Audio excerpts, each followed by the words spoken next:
Yo les mecs, bienvenue aujourd'hui sur une vidéo juste en face du parc de street où je m'entraîne sur les meilleurs exos d'assistance en dips. Si vous vous rappelez au début de la chaîne, on a fait une vidéo sur les meilleures variantes, les meilleurs accessoires qui nous donnent du coup les meilleures variantes, le slingshot, les coudières, les wraps, la ceinture évidemment, l'élastique, etc. Et qui nous permettent de taffer les différents points faibles, les différents facteurs limitants sur nos dips. Mais moi vous le savez, je suis pas dans une approche minimaliste, je suis dans une approche plutôt maximaliste de l'entraînement. Et je pense qu'il est pertinent même quand tu as juste envie de devenir fort en dips, de faire de l'isolation, donc des exos d'assistance. Et aujourd'hui je vais dire mon exo d'assistance préféré pour chaque facteur limitant en dips. Donc les facteurs limitants que tu vas avoir en dips, de toute façon, ça va être tes prime movers. Donc tes prime movers, c'est quoi? C'est les principaux muscles qui vont faire que tu vas faire ta dips. Donc ton triceps, ton avant d'épaule, tes pecs. Aussi simple que ça. Et tu pourrais compter évidemment le sternum dans les facteurs limitants. Mais ça va dépendre des athlètes. C'est moins une question de force que de conditionnement. Donc au niveau des exos, je vais t'en donner un par muscle et je vais te donner quelques bonus à la fin. Je te spoil déjà un peu. Alors déjà, pour les pecs, je vais commencer avec pour moi le meilleur combo parce qu'il va taffer un peu les épaules aussi, et en plus de ça qui va avoir un angle articulaire parfait pour ta dips, qui va bien te conditionner le sternum. Enfin vraiment, je comprends pas pourquoi je vois personne faire cet exo, peut-être parce que les gens n'ont pas d'anneau, mais c'est le ring pec fly. Donc c'est de l'iron cross avec une réduction de levier. Tu vas mettre ton anneau sur proche de ton coude, comme ça tu vas pas avoir le facteur limitant du biceps en bras tendu, parce que c'est pas ça que tu as envie de taffer si tu as envie de devenir fort en dips. Ce que tu as envie de taffer évidemment, c'est tes pecs, facteur limitant, et tu vas faire des ring pec fly, tu vois. Tu peux les lester après très vite quand tu commences à devenir plutôt fort en dips. Et moi je dirais que pour taffer mon rebond en bas de dips, en dehors de variantes de dips, comme je t'ai décrit, les partiels bas, etc. Moi je fais quasiment que du partiel bas en dips, du lazy lockout, tout ça, tu vois.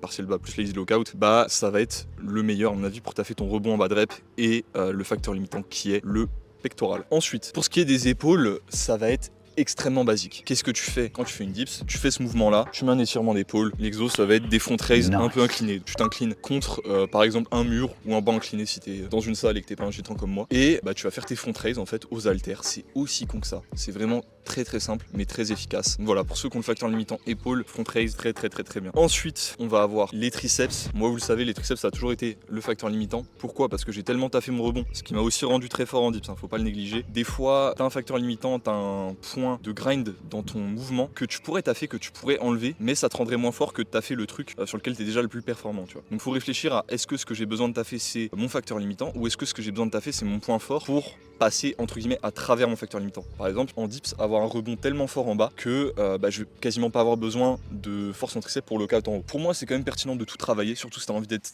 très bon sur un mouvement, il va falloir être maximaliste. Et pour les triceps ça va être très basique, ça va dépendre par contre de ton type de dips. Il y a les gros bonhommes comme Mathieu Zlat qui vont avoir tendance à être plus forts avec une position de dips, ou quand ils vont remonter ils vont ouvrir les coudes. Et t'en as d'autres plutôt, alors pas Ben Crowley il est comme ça aussi malgré le fait que ce soit plutôt un petit bonhomme, mais voilà il y en a plein d'autres, Théo GTSL il me semble, qui vont avoir plutôt un groove où ils vont être coudes fermés. Donc là je te conseille d'analyser ta dips. Idéalement évidemment fais encore une fois les deux variantes, mais celle que tu devras avoir le plus et qui sera la plus pertinente dans ton entraînement dépendra de ta dips. Donc soit des push down triceps à la V-bar, coude ouvert comme ça, tu vois, donc tu passes pour un ego lifter mais c'est très efficace, soit ça peut être à la V-bar aussi ou autrement, vraiment coude fermé, plutôt strict. Donc voilà pour les 3 facteurs limitants et 3 exos d'assistance pour les taper. Donc c'est assez facile, hein. Voilà, c'était assez court. Maintenant je vais vous donner quelques exos de conditionnement pour éviter de se blesser liés aux différents facteurs limitants. Donc pour le sternum, pour moi, faire des pec fly avec une grosse amplitude et des charges basses, ça va être idéal. Après, le plus efficace, ça restera dans tous les cas de faire de l'isométrie basse en dips. T'as envie d'avoir un sternum solide, d'avoir des pecs solides et de pas avoir de problème de tendon à ce niveau-là. L'isométrie, ça va quasiment toujours être ton dada. Une fois que tu as un tendon un peu plus solide et que tu t'en sors, pourquoi pas faire un peu d'explosivité aussi, donc avec des charges très basses et des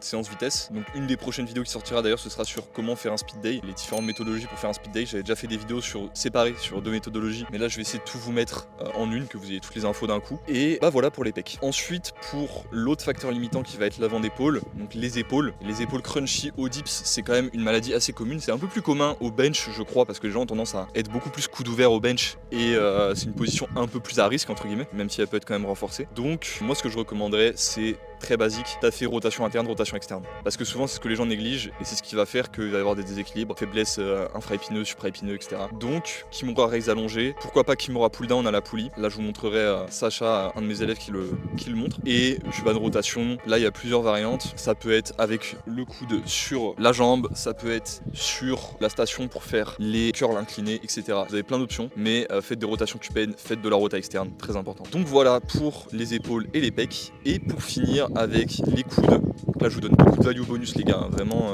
abonnez-vous. Abonnez-vous hein, si vous voulez être fort en dips, plus 30% sur la dips d'un coup.